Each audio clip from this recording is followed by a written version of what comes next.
Businesses are calling for compensation. Susan Ripple reports. These businesses in South Queensferry are doing all they can to boost footfall following the closure of the Forth Road Bridge. Today they launched a campaign encouraging people to spend time in shops and cafes along the high street. At the moment they've been managing to cope, but they say they may need compensation from the government in order to survive in the new year. The businesses need to cover their staff costs, and even places like restaurants, they buy all their foods in. We've got all our gifts in that just haven't sold and aren't going to sell because obviously Christmas is gone. So when it comes to January, people aren't going to want to buy gifts. So compensation ideally would be good. It'd be good for little businesses like this. The fact that this has happened in December is a real double whammy.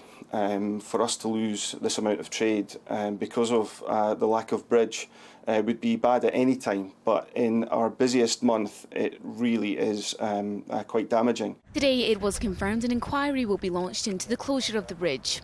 The inquiry will be specifically concerned with 7 areas, including examining the repair and maintenance programmes between 2005 and 2015 to determine whether the defect could have been avoided.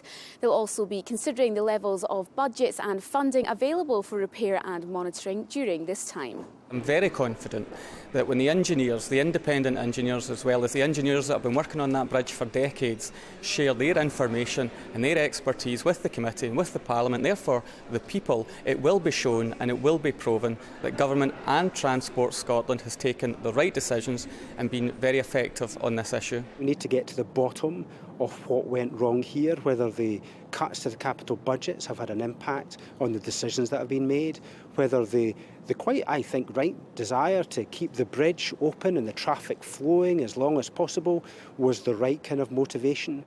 This morning, a local rowing club made use of their alternative mode of transport by delivering a package to North Queensferry, a last resort for local businesses who'll be facing a bleak couple of weeks as they wait for the bridge to reopen. Susan Ripple, STV News, South Queensferry. Donald Trump has lost a UK Supreme Court fight against an offshore wind farm near his Aberdeen